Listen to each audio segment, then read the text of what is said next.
Let's get started.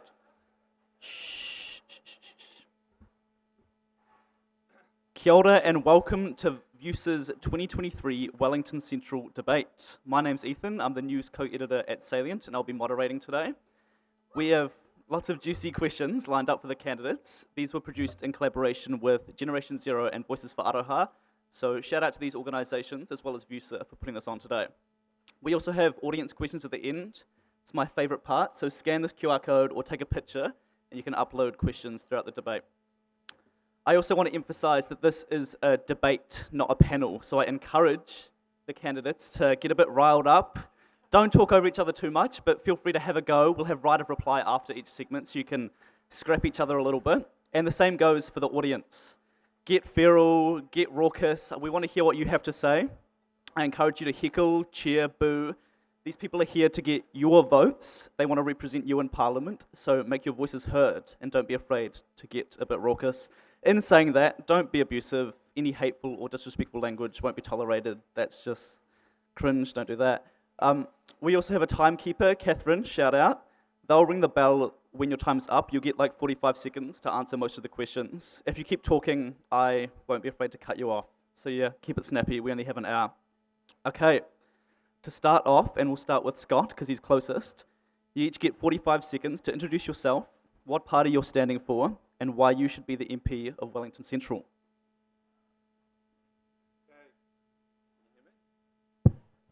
Can you hear me now? Kia ora koutou, Scott Sheeran, National Party candidate for Wellington Central. I got three key messages for you. The first one is that the most important thing for you in your life is your first opportunity out of university. National Party wants to give you great opportunities so that you'll stay in New Zealand. Second one, prudent fiscal management and to stop intergenerational debt. If you look at things in this country, we've now got massive debts. We're building up things we can't pay for. The council's about to collapse under its debt. We need to spend wisely for you so that you don't have to carry that debt. The final thing is we need to invest in social investment to make sure that we can really help people who are not able to access healthcare, who are struggling in our society today. Thank you. Thank you. Tamatha. Kia ora koutou, my name is Tamatha Paul. I'm the Green Party candidate for Wellington Central.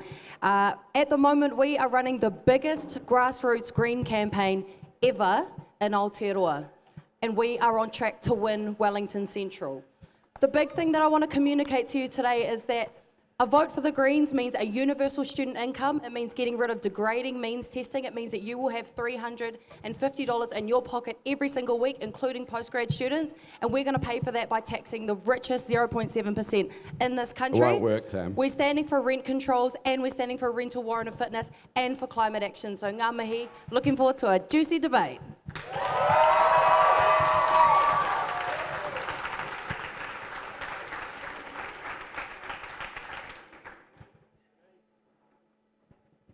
G'day, Taylor Arneil, New Zealand First candidate for Wellington Central. First and foremost, thank you for having me here. Always great to be back at Vic, and thank you, Salient, for hosting Winston the other day for an interview. And the class of Dr. Atiati hosting Winston too.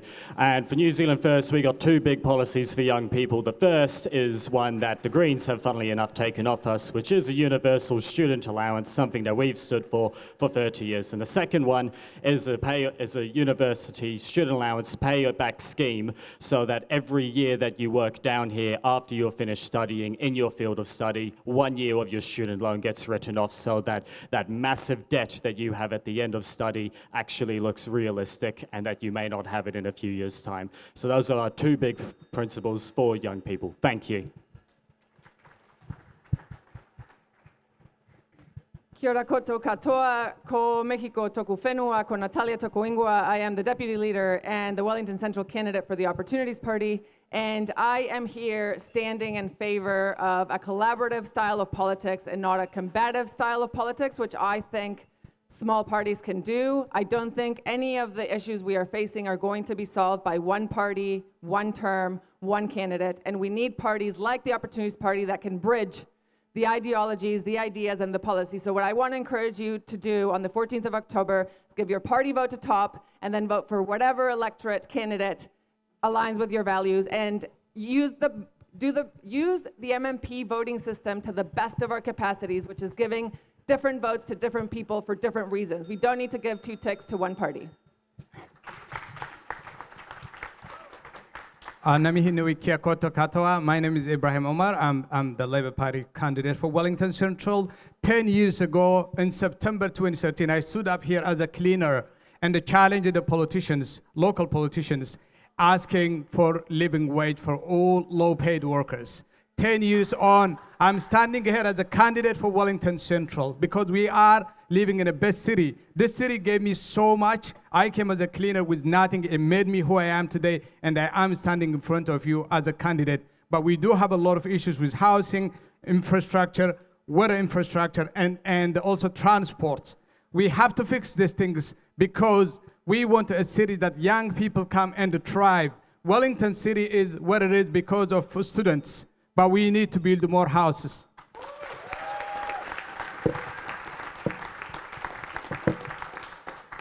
Okay, and just a note, Catherine's going to do a wee one ding of the bell when you've got 10 seconds left, and then go crazy once you've gone over your time, and then I'll cut you off.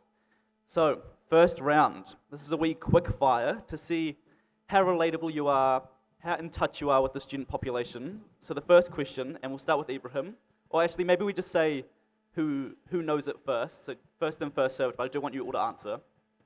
What is the average rent for a room in a flat in Wellington Central? 250. 280. 290. 250? About 300. 250. That's how much I pay. What is the weekly study link student loan living costs? 270? 260. 240. I actually don't know, but in the 230 camp, I guess. All I know is over 200. It's $302, but that's debt, so make it make sense. It doesn't really matter. Do you own a house or do you rent? If you own a house, how many? And we'll start with Scott and go down. Yes, 2. No, I'm a renter. Nope, I rent. I own my house, one. I'm one of the handful MPs that who rent. Okay, and sort of building off that, are you a landlord? We'll start with Ibrahim. No, I'm not. No, I'm not. No.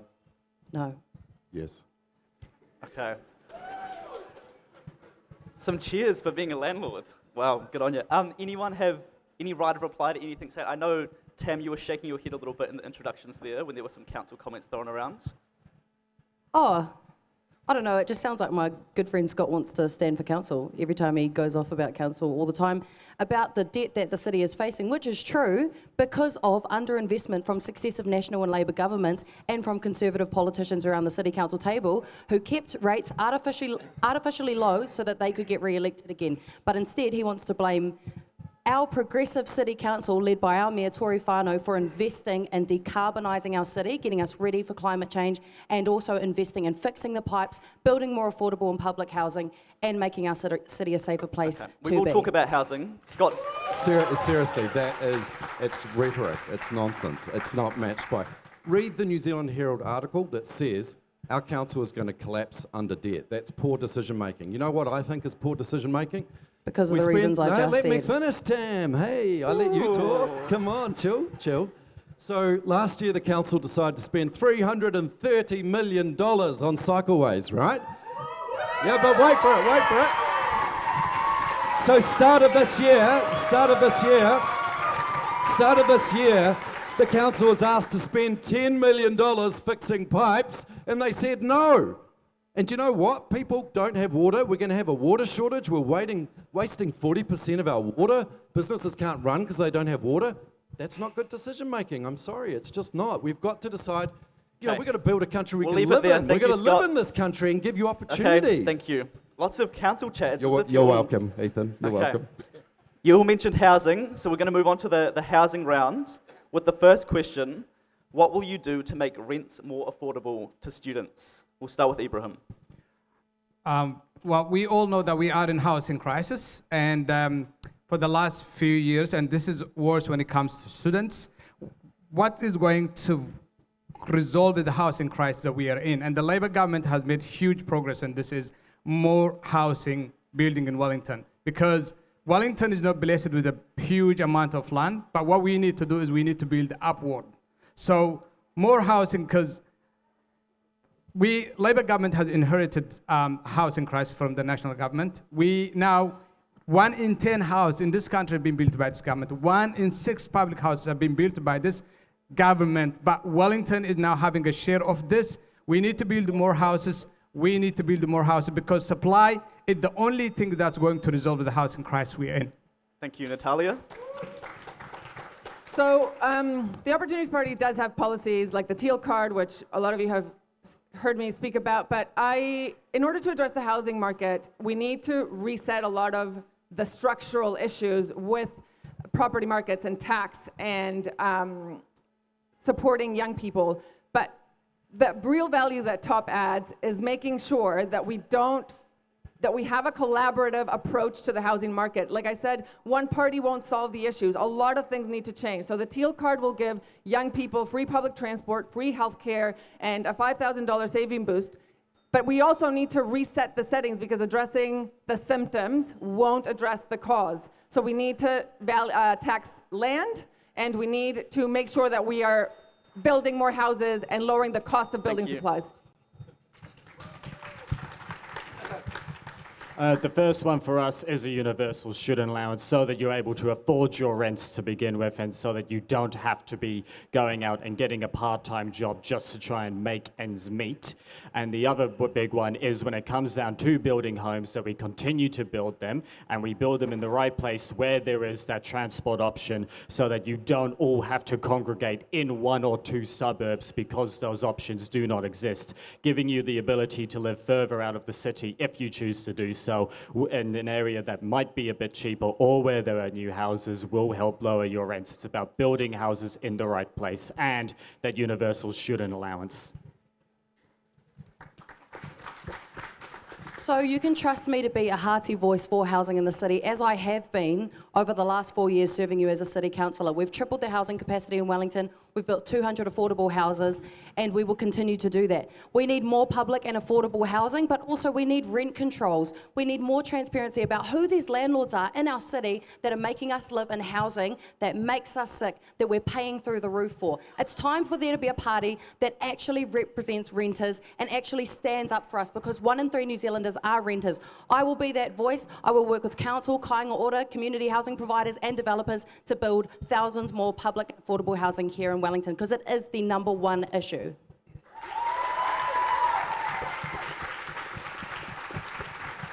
So everyone here is actually, I assume, quite smart, and you know the difference between rhetoric versus reality and slogans versus delivery. You know your rents have gone up $250 a week. You know that there's a shortage in Wellington.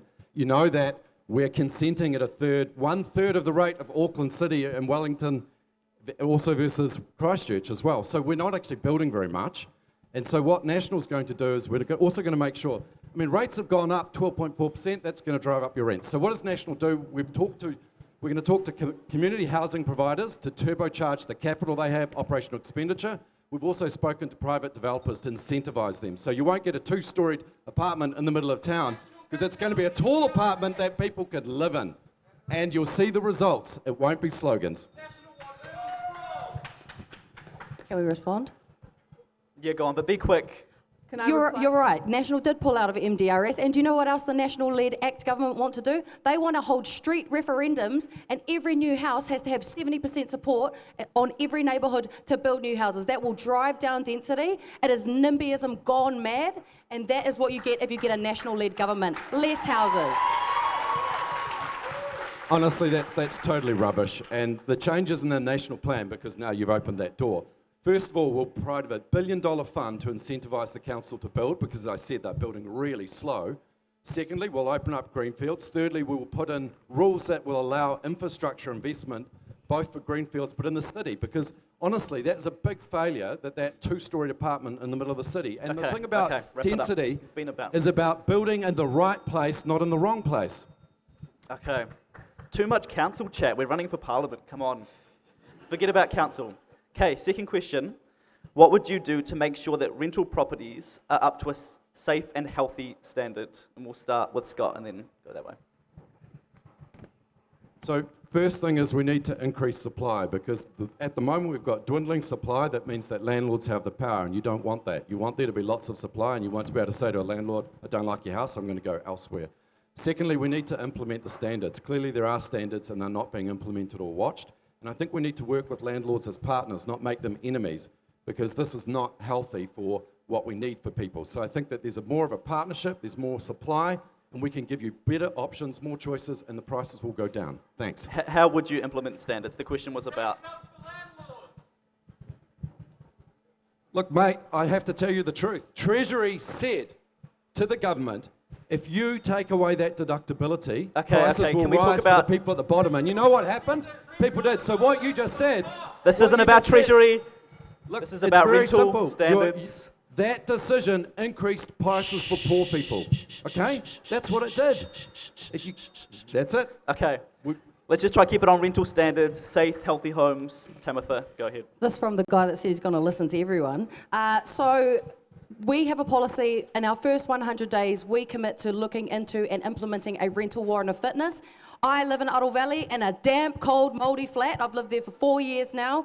And I know that it's urgent. We are living in houses that are making us sick. We're getting things like pneumonia and rheumatic fever because of the quality of housing here in Wellington. So I commit to you that I will continue to stand up against landlords that want us to live in their crappy housing because it was built in a certain time. We need to demolish that. We need to build much more housing in the inner city so that we can jump on the bus and walk to where we need to go.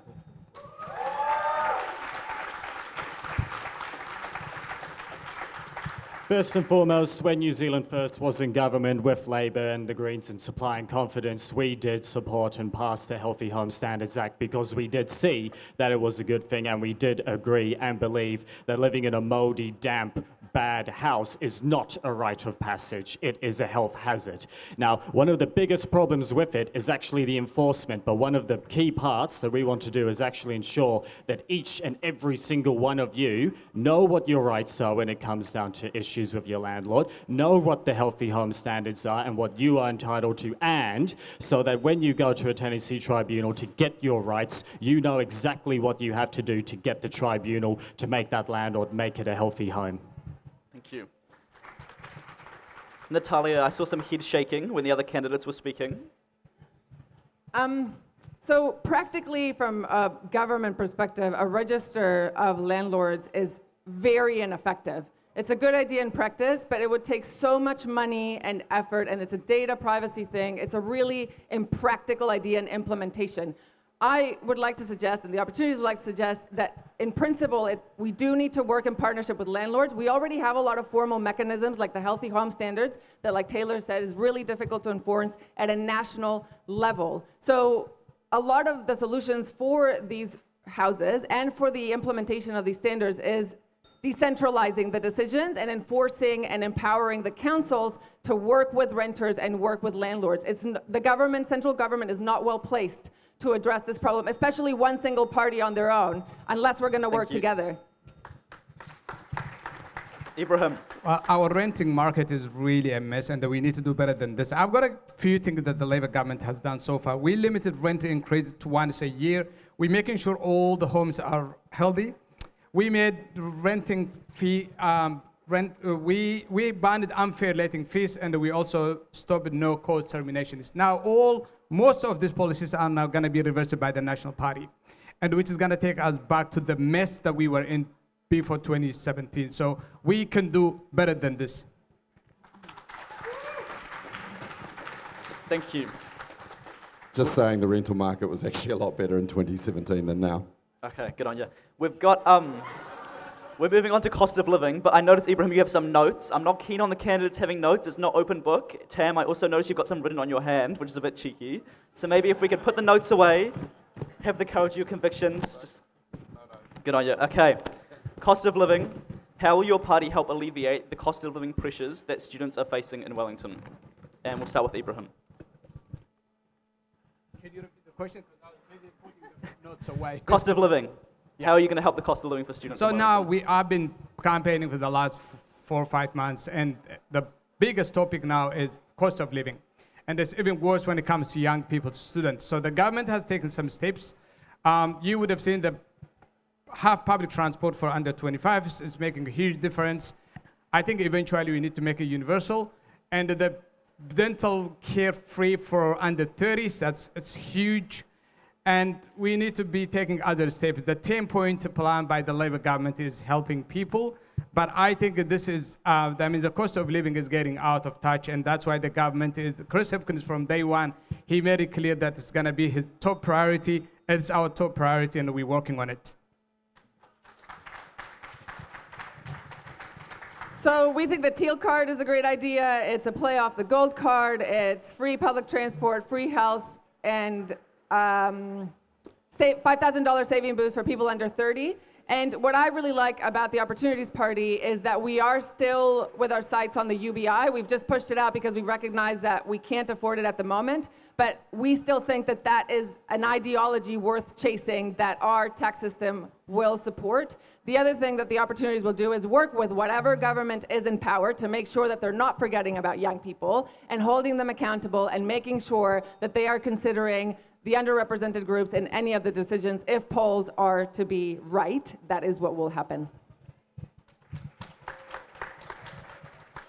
The big main policy that New Zealand First has to lower the cost of living is to remove GST from food, not just processed food, all food items, and to ensure that those savings go into your pockets and that they do not just inflate the profit margins of supermarkets, to work with expert groups to actually ensure that when we do remove it, the food prices do go down and you end up saving more money. Because at the end of the day, when I was a student, the biggest cost and problem that I had when I was budgeting everything was food. And I can tell you right now, it was a bloody good week when I got to buy some fresh veggies that didn't come in a bag from the freezer.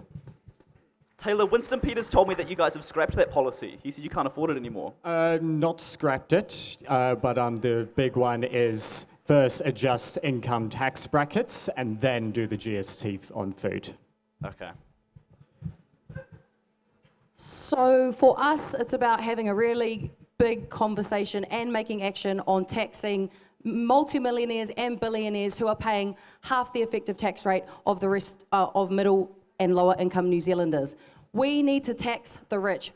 A majority of New Zealanders support a wealth tax of some kind. We've put that forward. We've got it fully costed and evidence-based. We will tax the richest 0.7% of New Zealanders, and that will mean that there will be a universal student income, so every single one of you will have a universal student income, which means that you can put that towards your rent. When I'm talking to students, the biggest issue is rent, so we're going to cap rents at 3% per year, and that is going to make a big difference in the lives of students to be able to afford to live, because student poverty is not a rite of passage.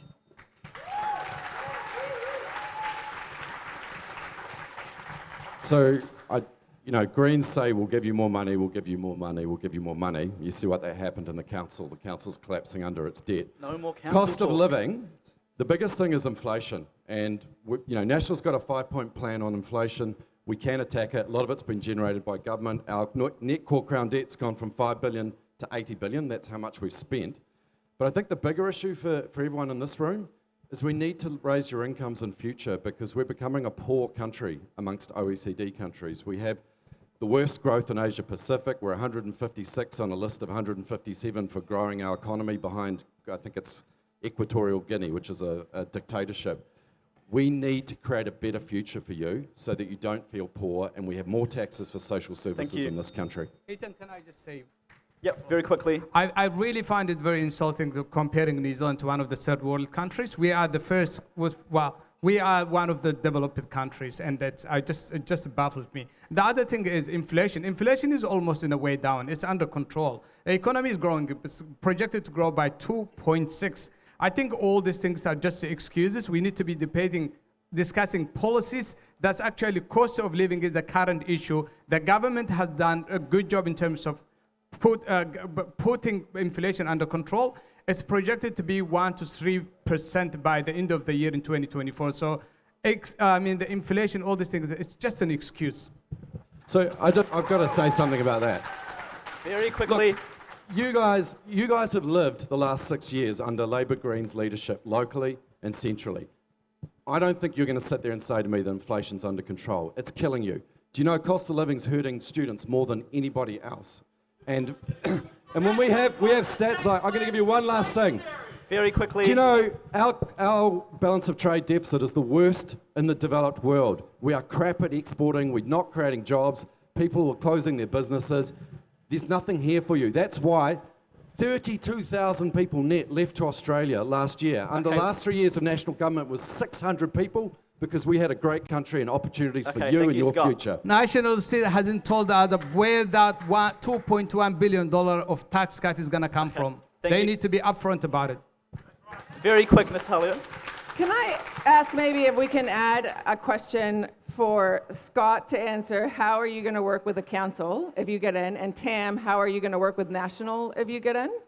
If it's possible? Okay, very, very quickly. I'll give you 10 seconds each. Tam, you go first. By being a pain in their ass every single day and making sure that we are standing up against all of the ludicrous and stupid ideas that they've got for our city.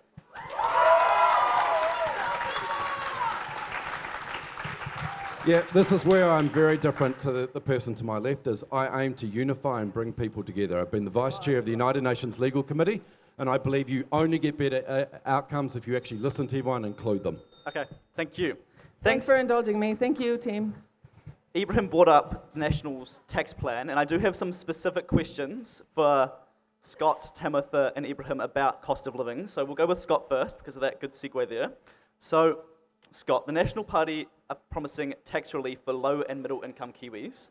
I had a wee play around with the tax calculator to see what that would mean for me and other students, you know, calculating it on earning $200 to $300 a week, working a couple shifts. And do you want to guess how much I'd save under the National Party's plan? Zero. $2.69 a fortnight. So my question is, how can you sell that to students as cost of living support if that's all you're going to do? Why should students vote for you if that's what you're offering? I mean, and look, the National Party wants to be the party for everybody. I mean, you know, the minimum wage has increased quite a lot recently. That's been a positive development for people. And what we also need to do, though, is that a lot of the people who are leaving to Australia are people who have 2 or 3 children and can't afford to pay their bills. So basically, National's aiming at another group that's gotten nothing under the last 6 years, but actually can't afford to live.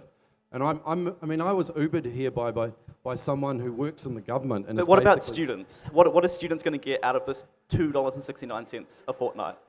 Yeah, look, all I'm asking for students is if you want a lolly scramble that privileges students over superannuitants, over families, over others, then you hear that. That's what the Greens are offering you. But what I'm trying to tell you is you have a lifetime in this country. You have opportunities. You have families. Okay, you we're want running to out of time, so stay we'll have here. to move on. Ibrahim, Labor's been in government for 6 years. Over this time, rents have skyrocketed in price. Cost of living's got so much worse. But your party's flagship cost of living policy is removing GST off fruit and veggies.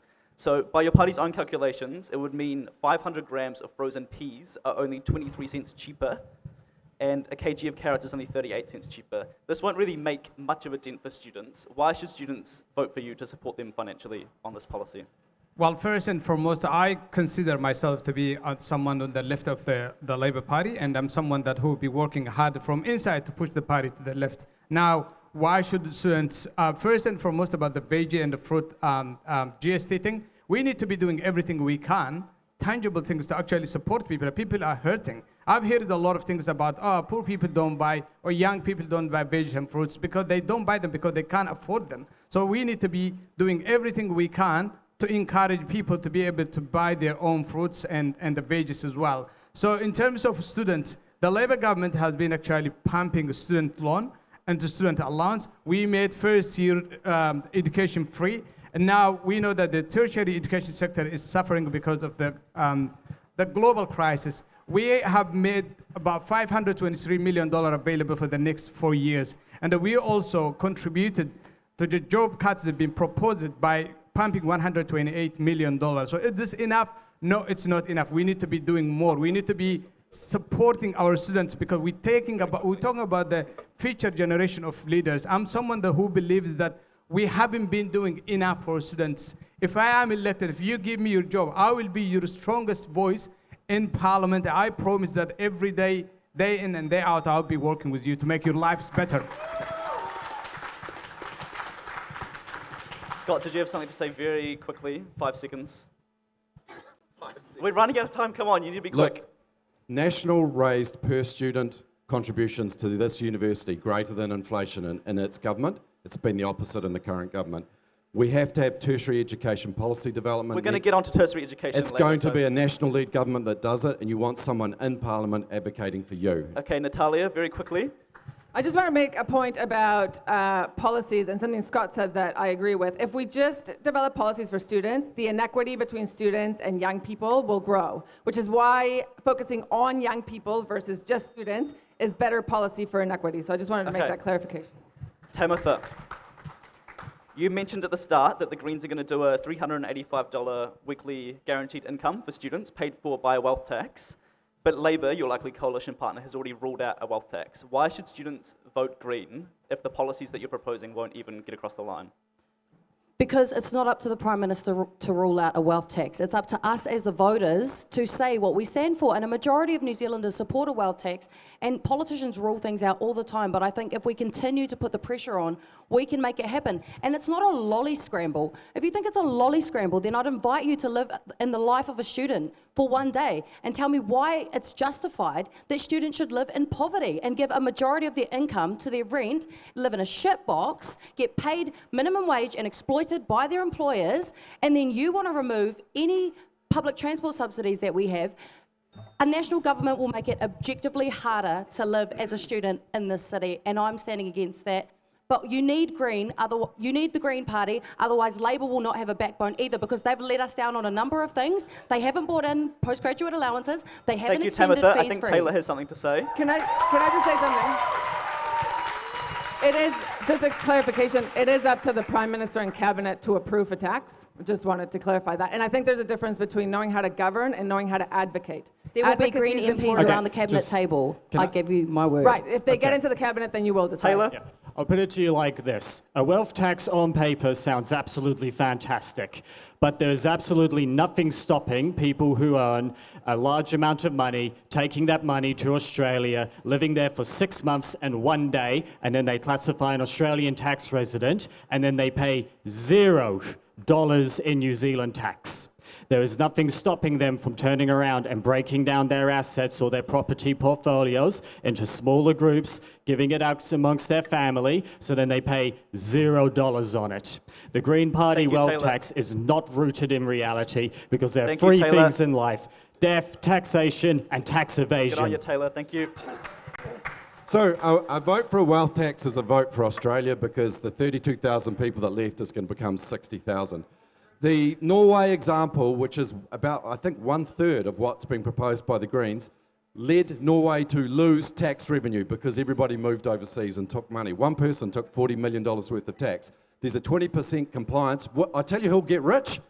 Tax consultants and accountants, because there's like Okay. 20% of the money has to be spent on the valuing. It doesn't work. Natalia Sounds has great. something Sorry, to can I say. just say Reality something versus about... rhetoric, people. I just wanted to say Judged something by about- the last 6 years of this Let government, Natalia that they've speak, delivered please. for you. Scott, thank you. I just want to say something about the wealth tax.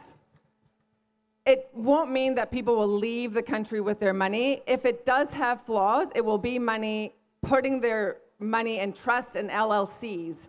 So it won't leave the country. I think we need to stop a bit with that narrative. But also the Opportunities Party, which has the most progressive tax policy next They to the left in Greens, Norway. supports, They actually left and supports moved elsewhere. land value tax. Scott, wealth isn't organized in a way that people just pick it up and leave. People have businesses, properties, trusts, LLCs that will stay in New Zealand. They will just not pay the tax. I don't necessarily think people will pick up all the wealth and leave. I don't think that's how it works, and I don't think it's helpful for the debate. You know the either. number of New Zealand business people who now live in I Australia? know a It's number of huge. New Zealand wealthy Hey, people hey, that won't move their money. They'll just go to Australia and register as a tax resident No there. one's going That's to it. Australia.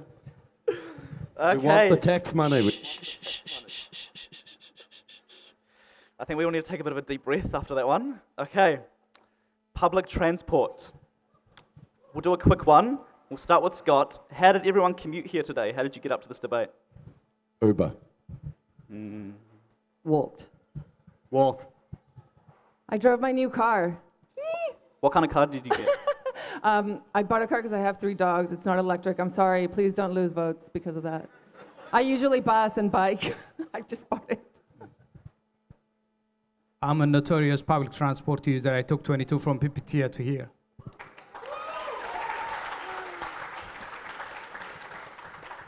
Okay, public transport in Wellington Central is awful. Buses are always late up to uni, they're overcrowded, they're unreliable. What would each of you do to improve public transport for students in Wellington Central? And maybe we'll shake it up, so we'll go Taylor, Natalia, Tam, Ibrahim, Scott. I hate to say this, but we don't actually have a specific policy around improving public transport for students in Wellington. When it comes down to public transport, New Zealand First does believe that everybody should be able to get around any city in this country quickly and efficiently and without any delay. And one of the big ones that we do believe in is actually heavy rail, because when you have heavy rail, you can live further out from the cities where the rents and houses are cheaper, and then you can jump on, come into the city, and then importantly at night, when those systems are not being used, they're replaced with freight so that the city can be supplied, and then cost of living goes down. Okay. Heavy rail, Natalia? So we, with the teal card, you got free public transport, but we also support Let's Get Wellington Moving and the vision for that. We also commend Councillor Nash with his work with public transport. I actually don't think that it's awful. I think it's quite world leading. We have a workforce issue with the buses. We have specific routes that are shit that the council has acknowledged and they're working on. And the council has already amended a lot of the visa immigration rules to support the workforce issues. But I think if we provide free public transport for under 30s, that will support way more people. And I think we're on our way to solving a lot of the shit issues. And Labour has invested way more money in public transport in Wellington than any other government. So we just need to see that money come into fruition with the train and the ferries and the buses. So I just wanted to give a shout out to the problem that I think is going to be solved.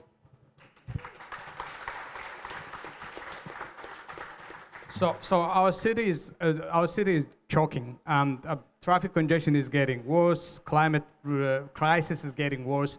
That's why I think the Labour government has invested a lot of money in terms of public transport. Our bus drivers were treated like a shit, and that's why we had a lot of cancellations. I was one of the people who took to the street to support this bus drivers. Then the Labour government have stepped up. Now their pay is up to $30 per hour. Huge improvement. Cancellations are down to 1%, but more needs to be done to take it down to zero. And the other thing is legislation like FPA that's going to support our bus drivers. And now with the National Party is going to, it'll be gone by the lunchtime. So let's get Wellington moving is a good start. It hasn't been moving. We need to move it fast, and more investment in our buses, more buses on the roads. Thank you.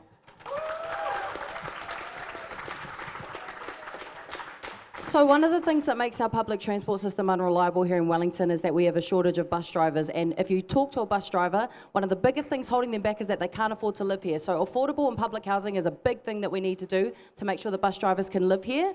It's also about higher capacity vehicles. That's why we need light rail, which has double the capacity of buses and will mean that we can redeploy bus drivers throughout the network so that we have an extensive network across the city. We need to make sure that bus drivers have really good pay and really good work conditions. Some bus drivers don't even have so much as a toilet at the start and the end of their journey. We don't value our bus drivers, and we need to, and that's what I commit to as the MP for Wellington Central.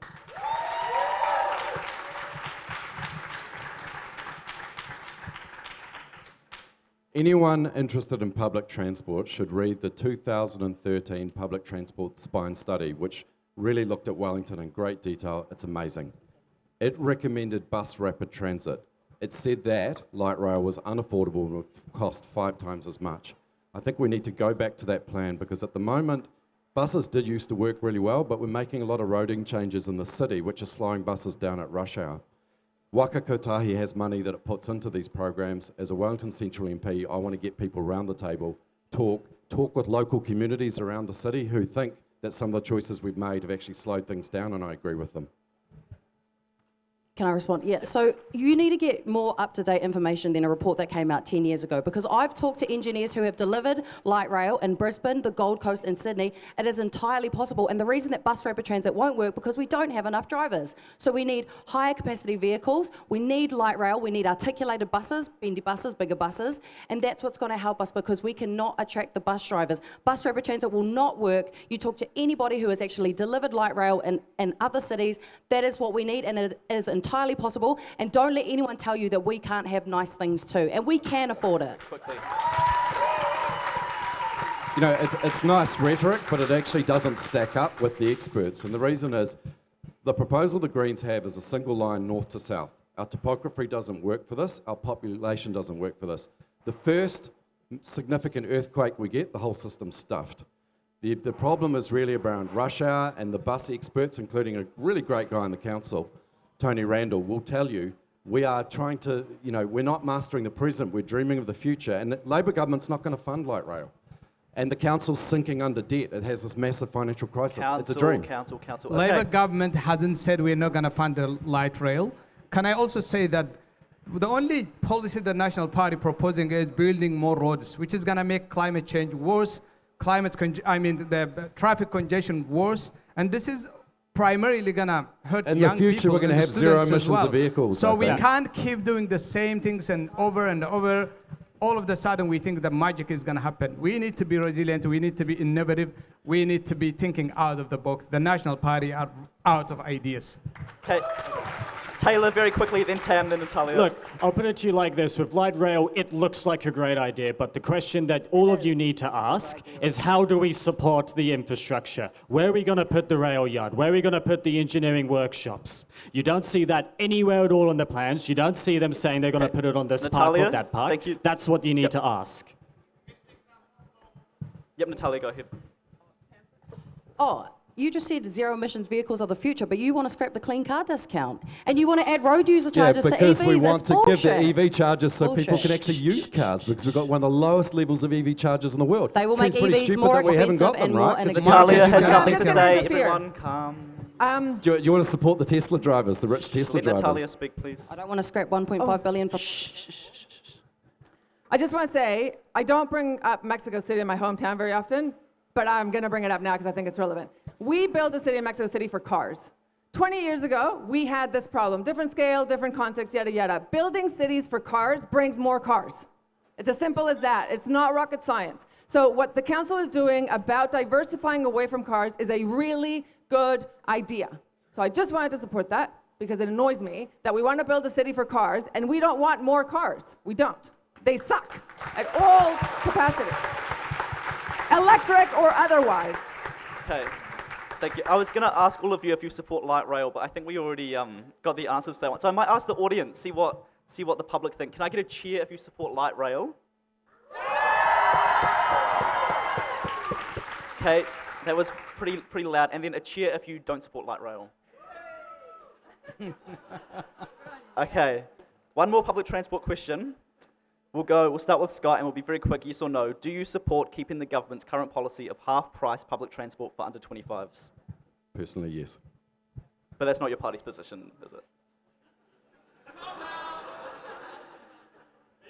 Just in fairness, personally yes, but your party opposes it. Yeah, and I mean, the thing is, if I go into Parliament, I'm going to represent the people of Wellington Central. I'm going to advocate for them inside a national-led government. So I am socially liberal, I'm blue-green, I'm my own person, but I listen. I'm not lecturing to people what they think. No, I will okay, go that's talk to fair enough. everyone. Okay, Tamatha, yes or no? Sorry, what was the question again? Do you support half-price public transport, the current policy, free for under 25s? Of course, absolutely. Personally, yes.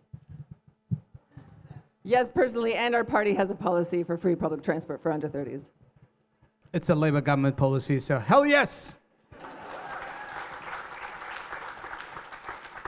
Free? Anyone support free public transport for students and young people? Yes, 100%. Our policy is free public transport. Yes. Okay. Tertiary education. Big topic this election. So we'll start. Do you support the government's move to bail out the university's financial issues with the staff cuts? Scott, and then we'll go this way. Yes, I do, and I do think that this is a nationwide crisis. We've not had policy development in the last 6 years. There's a lot of reasons why it's very problematic, and I think after this election, it's a really serious issue for people to sit down around the table. I've spoken with Nick Smith, I've spoken with the unions, I've had a number of roundtables with academics, I've spoken with students, and I do think that I could make a contribution as someone who's both been a research student, I've been an academic, and I've worked in academic management as well, and I think this is really important for your future. My entire life has been built around the opportunities that university gave me because I came from a background where nobody had went to university and where there was a lot of problems. So I think universities are really important for our future, for you, and for everybody in this country. Yeah, thank you. Tamatha? Yes, and I think it's actually a bailout for the governments who have, had chronic underinvestment in tertiary education, successive governments that have had chronic underinvestment in tertiary education. As a person who was first in their whānau to go to university, tertiary education and having a degree should not be a luxury. It is a public good. Tertiary education is a public good. And when I was the VUWSA president a few years ago, I was advocating for free tertiary education, like many of the MPs sitting in that parliament also benefited from. So we have to remember that and continue to advocate for that, and I will do that as MP for Wellington Central.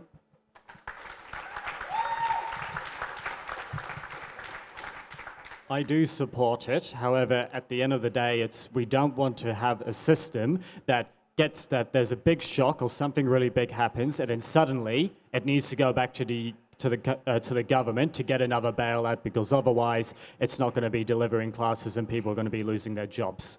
For years, the universities were reliant on foreign students, and then COVID happened and they lost that main point of capital. So in doing so, we also need to ensure that the universities and tertiary education sector is able to take those hard hits and still be able to function and not have to then go to the government and say, bail us out or we're firing all these people. Sorry, can you repeat the question? I couldn't hear. It's about, do we support funding for universities? Yeah, it's specifically the bailout for staff cuts. Do we support it? Yeah. Yeah, okay. So yes, we support more funding in tertiary education, but the other thing that we support is structural change. So we need to review, Taylor's right, if we just provide money to universities without reviewing the funding model and the enrollment model and the commercialization of tertiary education, in 3 years we'll be having the same conversation, and in 6 years and in 9 years. I think the tertiary education has gone through a massive shock, and the whole thing kind of needs to be reassessed and reviewed, because we're low in enrollment and more funding won't address that. So we need to find other ways. And the other thing I would just like to say about the education system is that the Opportunities Party believes in building on good work that has already been done. We don't want to reinvent the wheel. And Te Pukenga is a really good initiative that just needs more support and more funding in order to diversify the way we're doing tertiary education, which also needs support. But all of that with funding, not just funding, because I don't think that's helpful. So the topic, the education topic is really personal for me, because I'm someone that whose life has been changed by, this is the university that I cleaned, and I went to this uni and I graduated from here. I got a degree that changed my life. So for me, it's simple. The basic answer is yes.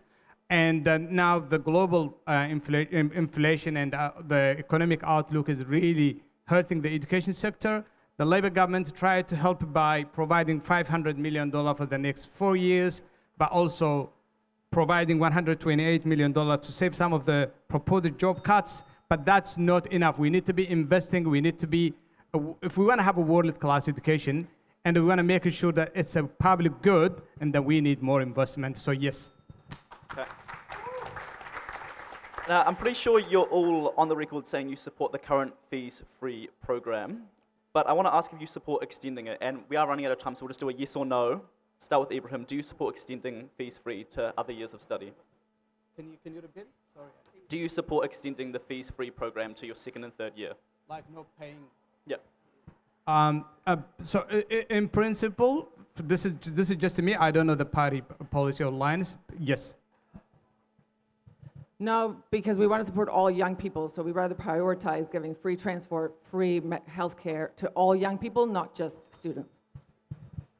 Yes, in principle, but I'd want to see and ensure that it is actually fiscally wise, and also see how we can better help students pay off their student loan after they've graduated.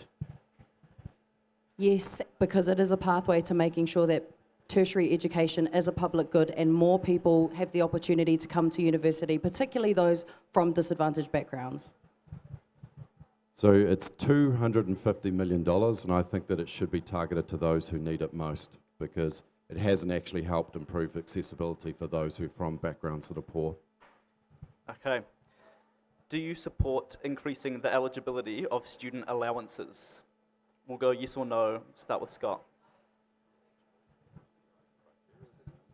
The current criteria is means testing off the parent's income. Would you support extending that so it's more accessible? I think it's right as it is at the moment. Yes, and we have a policy that is costed and based on evidence that would provide a universal student allowance and remove the degrading means testing. We want universal student allowance because it is wrong to presume that just because your parents earn $70,000 a year that they can support you when you're at university too. Similar answer. We just want to support all young people, not just students. So no, I guess, is the more honest answer, but yes, in principle. I don't know. Well, so when I was a student, I've seen students really struggling because their parents earn money and they were not getting enough support from their parents, so they had to work long hours, which was impacting their study. So the answer is yes. Okay. It shouldn't be the case. Does anyone have a right of reply? I noticed, Scott, you looked like you were itching to give some more nuanced answers there for the yes or no's. No? Nothing to say? Okay. Climate change. How will you address the systemic issues that are causing the climate crisis, specifically to do with Wellington Central? So we'll start with Taylor, Natalia, Ibrahim, Tamatha, and Scott. First and foremost, the best way for us to deal with it is be heavily investing into climate resilience works in the city and in New Zealand too. We saw what happened up north with the hurricane and we are still recovering up there. Every $1 million that is invested in climate resilience works protects an estimate $60 million worth of infrastructure and assets. Now, that is not just people's homes, that's the businesses, that's the farms, that's the roads, that's rail, that is everything that people need to live their life so if we continue to invest heavily in climate resilience, then when we have those disasters hit, we can quickly recover from them and get back to work. So this is another example on where we will just keep building on what other parties have done. So James Shaw has done an enormous amount of work in this space, and what we want to focus on is improving the emission trading scheme. So we've identified that companies are using forestry to game it. So we want to remove that from the emissions trading scheme to strengthen it. We want to strengthen the Climate Change Commission that came out of the Zero Carbon Act because we think that's a really powerful tool to support, coordinate, communicate, raise awareness, and also help with climate resilience projects that will require all parties to work together. It's not a problem that any one of us will solve on our own or our parties or one term. And the third thing we're doing is more funding for electrifying buses. Labour and the Greens have already done that, but we propose more funding for more buses. So the answer for me is we need more investment in public transport. That means that we need to give people an option. If people want to ride their bikes, we should have a cycleway. So I support what the council is doing on this space. And the people want to walk, we need to have a walking ways. They need to be able to do that in a safe manner. But also, I support the climate resilience policy framework by James Shaw. I think that's going to make really good difference. So to me, it's more about being innovative, more investment in public transport so people actually can get off the cars, because now what we're seeing from the National Party is more roads means more cars on the road. That's going to kill our planet. How do you feel Labour raiding the climate fund? You're talking about the $200 million, but Labour also the climate change, the carbon emission had declined had been declining in the last 3 years. But if you ask me what we have done, is it enough? No, it's not enough. That's why I would be strong voice for Wellington and also our country, because our planet is burning and we can't afford no actions anymore.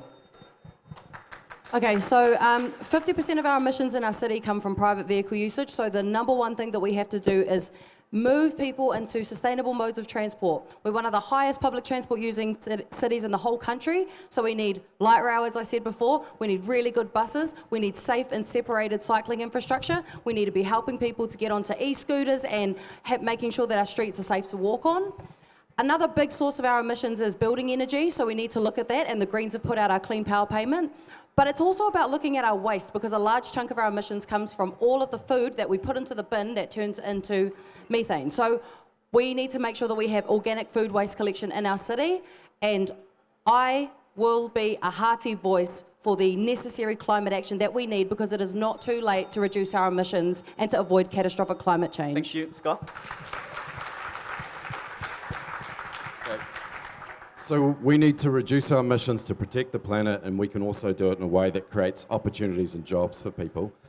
to electrify New Zealand, we need to do a step change in our renewable energy, because at the moment everyone's commenting on our plans and saying we can't do it. We burnt more dirty Indonesian coal in 2021 than we ever have. Takes 8 years to consent a wind farm, and we've changed our rules so that nobody wants to bring the investment to build all that renewable energy. We can use renewable energy not only to electrify, but also to flatten and get ourselves to 100% renewable, and also as an export product because people want to buy it. The other thing I'll just say quickly, well, I won't say quickly. No, sorry. Tam, very, very quickly. If we get a national-led enact government, they're going to abolish the Climate Change Commission, they're going to repeal the Zero Carbon Nope. Act, we're going to No. go back No. decades. All of the progress that we've made to actually tackle You're climate change will confusing be ACT with reversed national. under a national government, which will probably get into bed with ACT. They are going to introduce, reopen oil and gas exploration. So if you want a chance of actually fighting climate change, you need to vote for one of the progressive parties, because these guys are going to Okay, take us thank you. back to the dark ages. I got to respond to that because it's not right. Honestly, I'll tell you something that's really... Do you know what is amazing in this country, which is good, is that at least across Labour, Greens and National, we all completely agree on the target.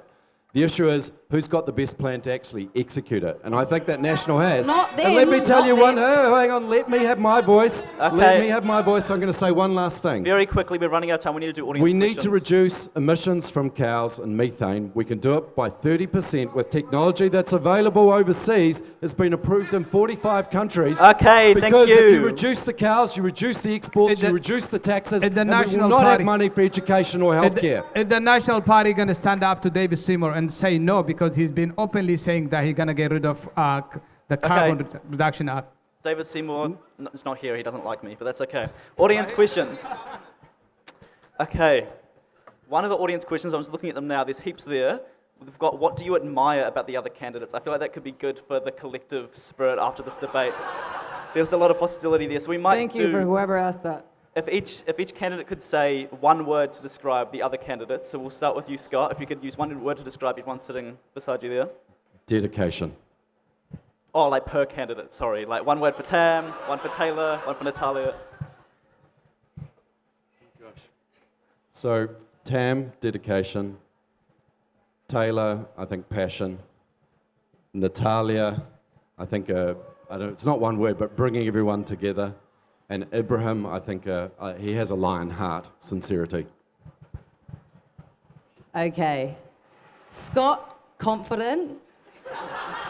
Taylor. Is that a compliment? Yes, of course. Taylor, earnest.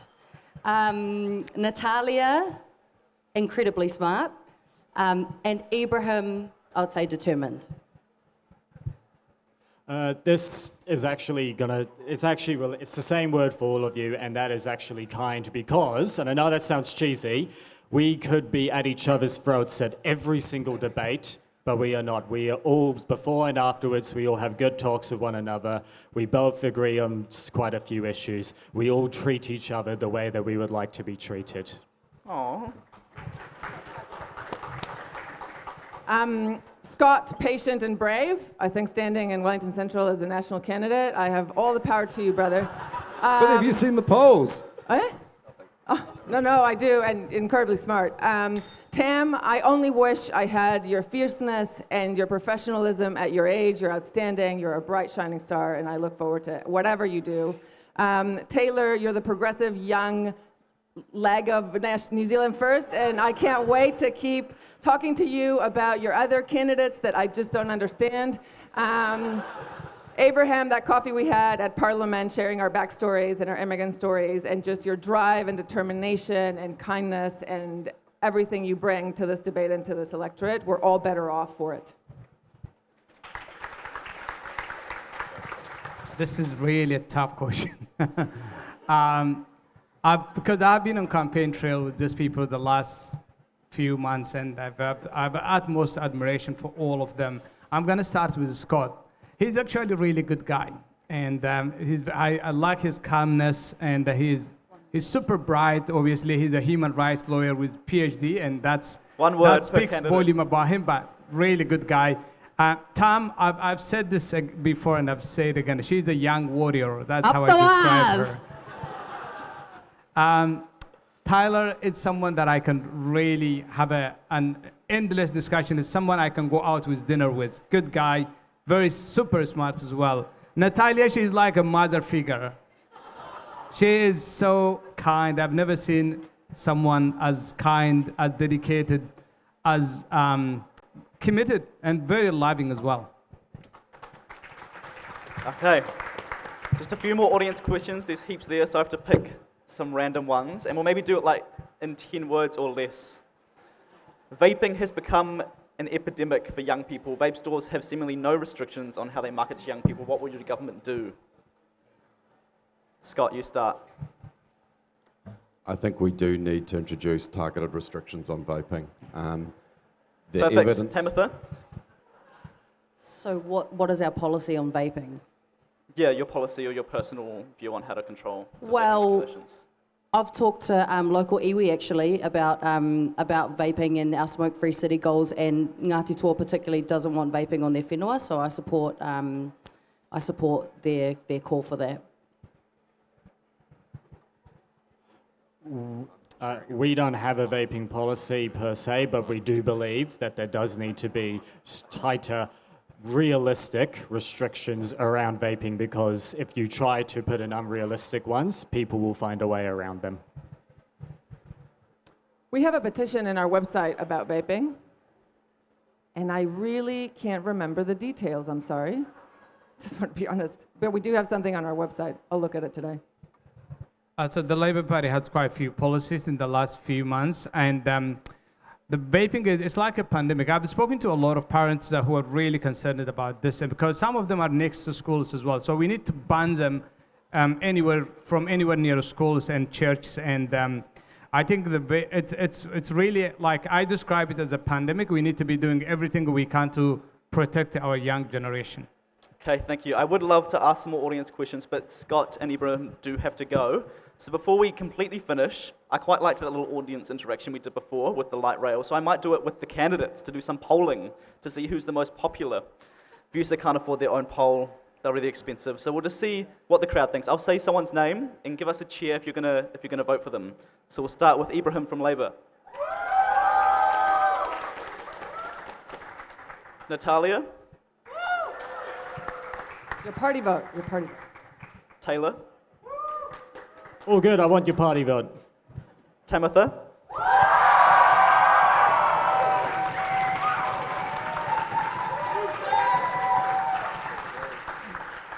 And Scott? Is that you clapping, Natalia? Okay, well that wraps it up. Students, make sure to vote, enroll, do all your details and all that. It's important, and thank you so much for all the candidates for coming along. We really appreciate you taking the time, and you've got to go. So thank you. Thanks for organizing. Thanks for coming. Thank you. Party vote New Zealand first. That's good. Did you enjoy that? Thanks, Ethan. Yeah, that was good. Pretty hostile.